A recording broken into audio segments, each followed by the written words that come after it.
The question is let A is equal to 1,2,3,4। मतलब एक set है जिसके अंदर चार एंट्रीज आपको गिवन है।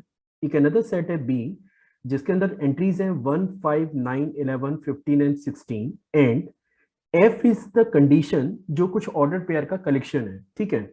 और यहाँ पे जो ऑर्डर पेयर है वो है 1,5, 2,9, 3,1, 4,5 एंड 2,11।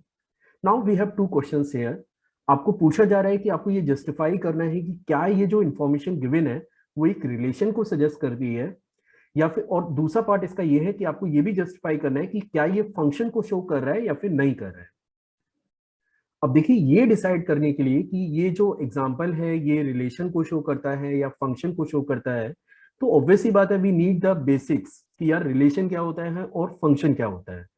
तो अभी मैं तो एक्सपेक्ट कर रहा हूं कि आप जानते होंगे कि रिलेशन कब बोलते हैं और फंक्शन किसको बोलते हैं, लेकिन फिर भी मैं एक बेसिक आइडिया आपको दे देता हूं कि व्हेन वी विल क्लेम कि it is a relation, only relation, और when we can also claim कि it is also a function. तो चलिए शुरू करते हैं।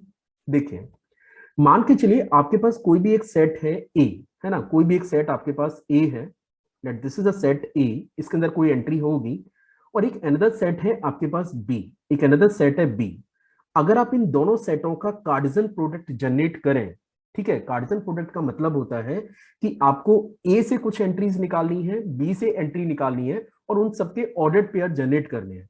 तो यहां पे अगर मैं सारे ऑर्डर्ड पेयर जनरेट करूं, अगर मैं सारे ऑर्डर्ड पेयर की कैलकुलेशन करूं, तो आप देख सकते हैं क्योंकि सेट ए में चार एंट्री है, अगर मैं सेट ए का कार्डिनल नंबर की बात करूं तो ये आपके पास 4 के इक्वल है, और सेट बी का जो कार्डिनल नंबर है ये आपके पास, आप यहां पे देख सकते हैं, 6 के इक्वल है।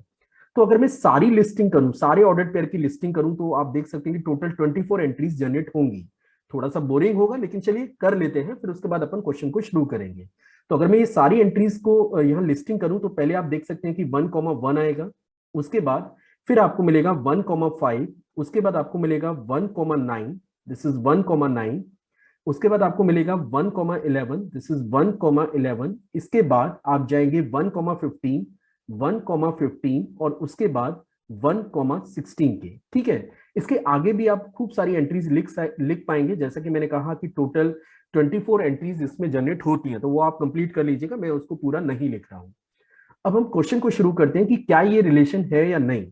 तो रिलेशन डिसाइड करने के लिए आपको पता होना चाहिए कि वो रिलेशन का डेफिनेशन क्या है। तो डेफिनेशन ये है कि इफ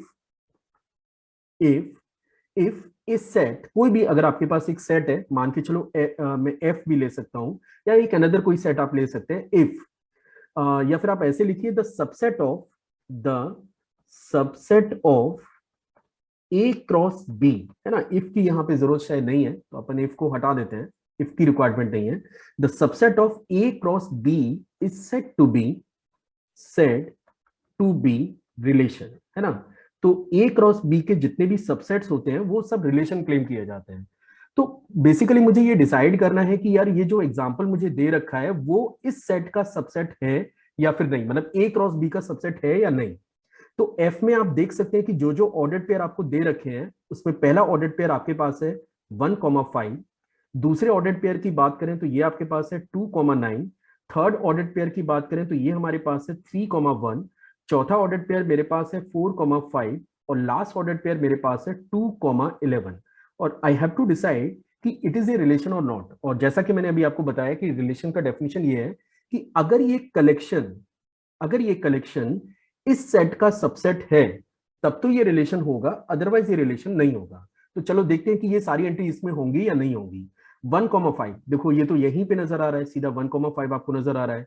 इसके बाद बात करते हैं 2,9 की। तो आप जरा देखिए कि जब आप इस, मैंने यहाँ पे सारे 1 से सारे ऑर्डर्ड पेयर बनाए हैं, जब आप 2 से स्टार्ट करेंगे तो पहला ऑर्डर्ड पेयर बनेगा 2,1, मैं लिख देता हूं, पहला ऑर्डर्ड पेयर बनेगा 2,1, और अगला ऑर्डर्ड पेयर बनेगा 2,5, उसके बाद एक ऑर्डर पेयर बनेगा 2,9, है ना। ये 3 ऑर्डर पेयर बनेंगे और आगे भी बनेंगे।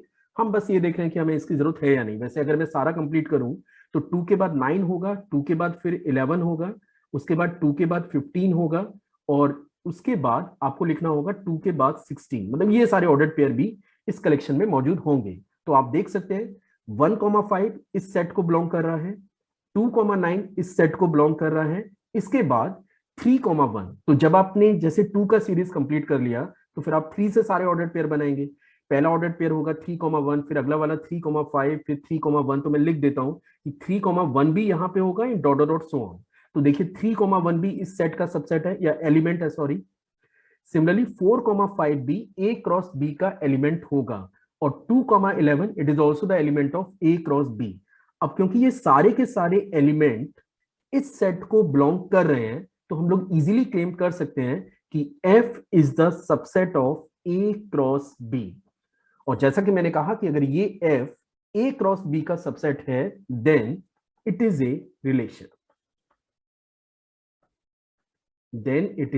रिलेशन। तो रिलेशन हमने वेरीफाई कर लिया कि भाई ये जो एग्जांपल हमें दे रखा है वो एक रिलेशन को शो कर रहा है, क्योंकि डेफिनेशन फॉलो हो रही है। जब भी आपको ये डिसाइड करना है कि गिवन एग्जांपल रिलेशन है या नहीं, तो आपको बस ये चेक करना है कि क्या वो ए कार्टेशियन प्रोडक्ट ऑफ बी का सबसेट है या नहीं। अगर वो उसका सबसेट है तब तो वो रिलेशन होगा, और अगर ये उसका सबसेट नहीं है then it is not a relation. अब अगला पार्ट पे चलते हैं कि क्या ये फंक्शन है। तो बेसिकली मुझे ऐसा लग रहा है कि मैं फंक्शन पे भी बात कर सकता हूं, पर जनरली हमें आइडिया होता है कि हम कब ये बोलते हैं कि गिवन एग्जांपल फंक्शन को शो नहीं करता है। अगर गिवन कलेक्शन में या किसी भी सेट में अगर आपको कुछ ऐसे ऑर्डर पेयर मिल जा रहे हैं जो सिंगल इनपुट पे दो या दो से ज्यादा आउटपुट जनरेट कर रहे हैं। आप इस एग्जांपल को चेक करिए। इसमें एक एंट्री है 2,9, एक ये एंट्री है 2,9, और एक एंट्री मेरे पास है 2,11। आप यहाँ पे इजीली देख सकते हैं कि 2 से 9 भी आ रहा है और 2 से 11 भी आ रहा है। अगर किसी भी रिलेशन में आपको ऐसे ऑर्डर पेयर मिल जा रहे हैं कि किसी एक सिंगल वैल्यू पे आपको दो या दो से ज्यादा आउटपुट मिल जा रहे हैं, then the given example is not a function.